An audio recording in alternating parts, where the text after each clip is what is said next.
तो बच्चों हम लोग रिमाइंडर थ्योरम पढ़े थे और उस पर कुछ सवाल किए थे। अब ये हमारा है फैक्टर थ्योरम और इस पर देखते हैं। ये फैक्टर थ्योरम बहुत ही आसान चीज़ है। इसमें दो बातें आती, जैसे हम कोई डिवाइड करते, एक सिंपल सा एग्जांपल हम कोई डिवाइड किए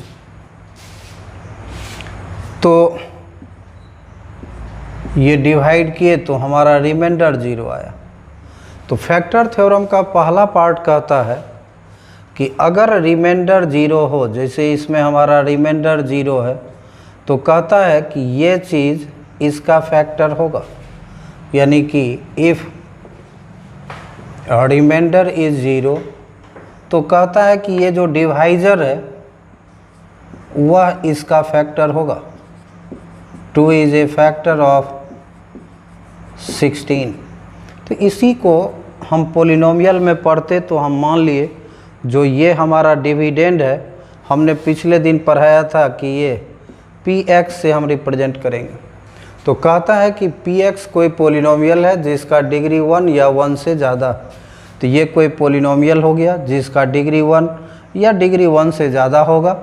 and let a be any real number. फिर कहता है कि इस पोलिनोमियल को अगर हम x माइनस ए से डिवाइड करें, x माइनस ए से अगर डिवाइड करें, और कहता है जैसे पिछला दिन हम रिमाइंडर थ्योरम में पढ़े थे कि पी ए हमारा रिमाइंडर होता है। उस दिन हम लोग प्रूफ किए थे रिमाइंडर थ्योरम में r बराबर पी ए। तो इसमें कहता है कि अगर रिमाइंडर, इफ़ रिमाइंडर इज 0, तो यहाँ पर अगर ये रिमाइंडर हमारा 0 आ जाए तो यहाँ हमने समझाया कि अगर रिमाइंडर 0 हो तो ये चीज़ इसका फैक्टर होगा। तो इस पोलिनोमियल में भी अगर ये रिमाइंडर 0 हो, जैसे पहला कंडीशन में कहता है इफ़ पी ए बराबर 0, तो ये रिमाइंडर हमारा रिमाइंडर थ्योरम में पढ़े थे पी ए है। और कहता है कि अगर ये रिमाइंडर 0 हो जाए, ये रिमाइंडर अगर 0 हो जाए तो ये चीज़ इसका फैक्टर होगा। तो पहला बात में यही लिखा हुआ है कि if P a is 0 then x minus a is a factor of P x. और दूसरा चीज़ देखते हैं इसमें क्या लिखा हुआ है। सो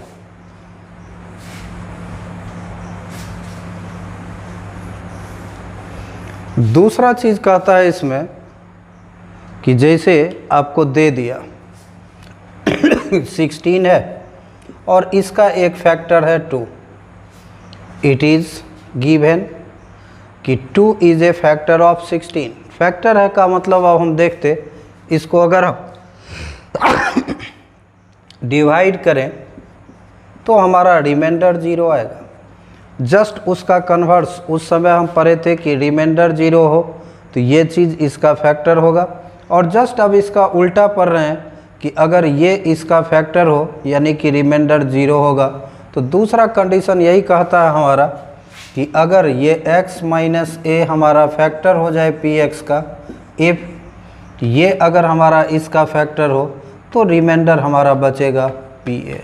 यही है हमारा फैक्टर थ्योरम। बड़ी सिंपल सा बात, डिवाइड करो, रिमाइंडर आ गया 0 का मतलब जो डिवाइजर होगा that is the factor of ये डिविडेंड।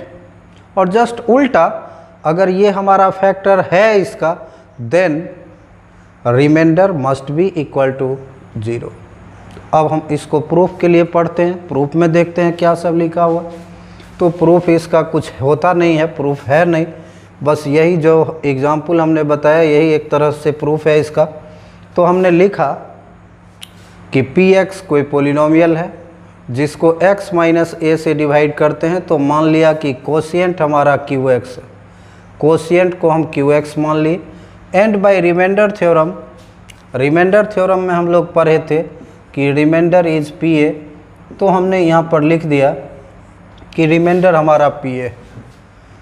तो आप देख रहे हो कि पी एक्स कोई पोलिनोमियल है जिसका डिग्री कहता है कि 1 के बराबर हो या 1 से बड़ा हो। और कहता है कि इसको x माइनस ए से डिवाइड करेंगे तो हमने मान लिया कि कोशिएंट आएगा क्यू एक्स। और रिमाइंडर थ्योरम से हम लोग पढ़े हैं कि पी ए होगा। तो P a is the remainder, बस इसको हमने लैंग्वेज में लिख दिया। बाय डिवीज़न एल्गोरिदम हम लोग पढ़े थे डिविडेंड बराबर डिवाइजर, तो डिवाइजर हमारा x माइनस ए है इंटू कोशिएंट, कोशिएंट QX है, प्लस रिमाइंडर, रिमाइंडर हमारा P है।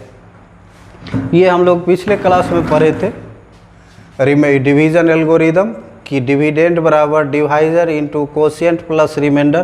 तो ये हमारा डिविडेंड है Px, डिवाइजर हमारा x माइनस ए है, कोशिएंट को हमने QX माना और रिमाइंडर थ्योरम से Pa हो गया। अब हम पहला कंडीशन में देखते हैं, इफ़ Pa बराबर 0, इफ़ Pa बराबर 0 तब हमारा ये क्या बन जाएगा, तो Px बराबर x माइनस ए इंटू QX और रिमाइंडर हमारा 0 हो गया प्लस Pa, यानी कि प्लस 0 का कोई मतलब नहीं, ये हम हटा दिए। यानी कि ये शो करता है, जैसा कि अभी हमने बताया कि अगर रिमाइंडर हमारा 0 हो जाए तो ये चीज़ इसका फैक्टर हो जाएगा। तो इसमें हमारा रिमाइंडर 0 हो गया, that's why divisor is a factor of Px। तो ये पहला था हमारा। फिर दूसरा माते if x minus a is a factor of Px। अब ऑलरेडी दे दिया, जैसे इसमें हम देखते हैं कि हमको ये दे दिया कि 2 इज ए फैक्टर ऑफ 8, 2 8 का फैक्टर है, यानी कि जैसे ही हम डिवाइड किए तो ये हमारा रिमाइंडर 0 हो जाएगा। तो हम लिखे कि x minus a is a factor of Px, then Px बराबर, फिर हम डिवीजन एल्गोरिदम देखते, तो x माइनस ए प्लस ये dividend into divisor into quotient, हम कोशिएंट को माने हैं QX। अब हम x के जगह a रखते हैं, हर जगह LHS और RHS में x के जगह a रखते हैं। Pa बराबर a minus A into QA, ये 0 से किसी चीज़ को मल्टीप्लाई करेंगे 0, यानी कि Pa का वैल्यू हमारा 0 आ गया। तो हमने देखा कि अगर ये डिवाइजर हो, ये अगर डिवाइजर हो, यानी कि ये इसका अगर कम्प्लीटली अगर फैक्टर हो तो रिमाइंडर हमारा 0 के बराबर होगा। 10 when x minus a is a factor of Px, then तो ये सब हमको याद रखने की और बहुत कुछ करने की ज़रूरत नहीं है। सिर्फ हम ये बात याद रखेंगे कि एक कोई पोलिनोमियल को दूसरे पोलिनोमियल से डिवाइड करते हैं, रिमाइंडर 0 हो तो ये चीज़ इसका फैक्टर होगा, पहला बात जो इसमें है। और दूसरा बात, अगर दे दे कि इसका ये फैक्टर है, ये जो है सो इसका फैक्टर है, तो हम खुद ब खुद ले सकते कि रिमाइंडर हमारा 0 होगा। और कैसे होगा सो आप देख रहे हो, तो इसमें याद नहीं करना है, इसमें बस ध्यान देना है कि रिमाइंडर 0 होगा तो डिवाइजर हमारा फैक्टर होगा, रिमाइंडर 0 नहीं होगा तो वो फैक्टर नहीं होगा, पहली बात। दूसरी बात कि अगर ऑलरेडी दे दे कि एक चीज़ दूसरे का फैक्टर है, तो हम जब डिवाइड करेंगे तो रिमाइंडर हमारा निश्चित रूप से 0 ही आएगा। तो इसको आप पढ़ोगे, हम अगले लेक्चर में कुछ सवाल बताएंगे इससे रिलेटेड। और पिछले दिन लास्ट लेक्चर में था भी 1-2 सवाल जो हम देखे थे कि रिमाइंडर 0 आया था तो फैक्टर था, और जिसमें भी रिमाइंडर 0 नहीं आया था तो उसमें हम लिखे थे कि फैक्टर नहीं था। तो इस पर हम लोग अगले दिन अगले लेक्चर में कुछ एक्सरसाइज करेंगे, कुछ सवाल करेंगे। Thank you.